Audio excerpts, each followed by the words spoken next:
Wairakei School is a SunSmart school because at Wairakei we make sure we never get sunburned by being incredibly SunSmart. We always remember to slip, slop, slap and wrap. It was long, long ago when the world was still young that people first became aware of the sun's immense power.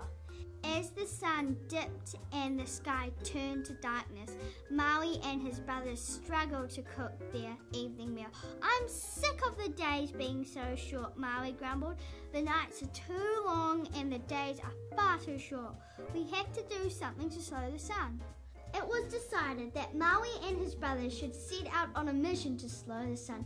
Flax ropes were made, food was gathered, and Maui put the magic jawbone of his grandmother onto his rope to make the most powerful of weapons. Finally, the group set out to find the hole where the sun rose each morning and set each night.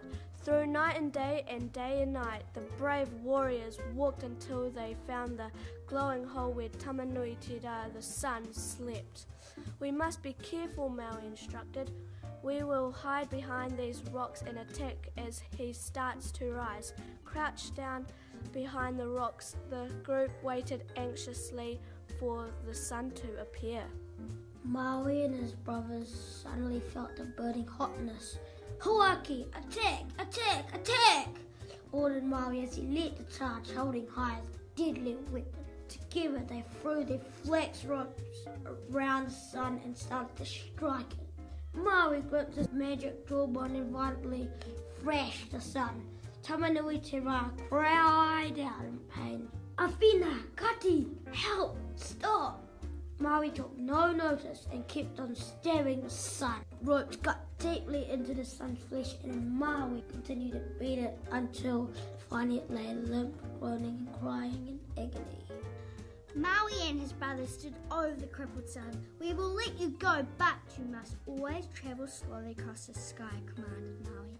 Tamanui Te Rā hobbled off, limping across the sky, swearing in anger to get revenge on Maui and his people. As time passes, Tamanui Te Rā regained some of his power, yet he continued to obey the demands of Maui by moving slowly across the sky.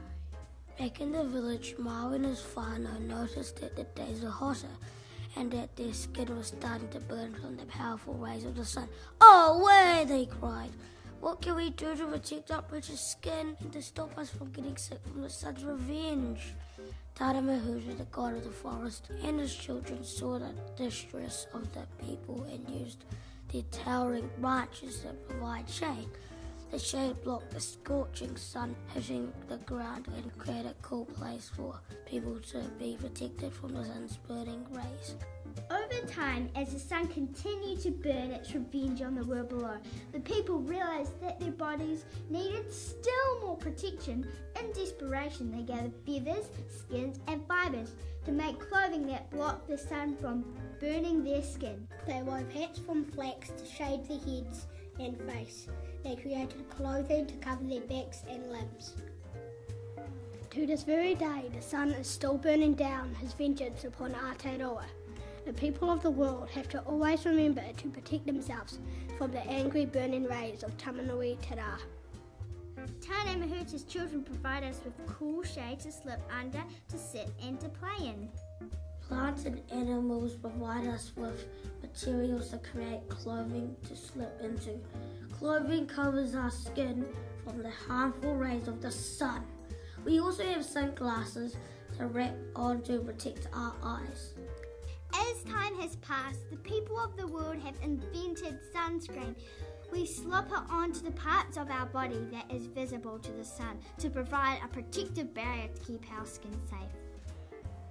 At Wairakei School, we are a SunSmart school because we make sure Tamanui Te Rā never burns us. We slip on a shirt and into the shade.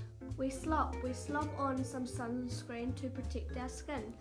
We slap on a hat to shade our head and We wrap on sunglasses to protect our eyes.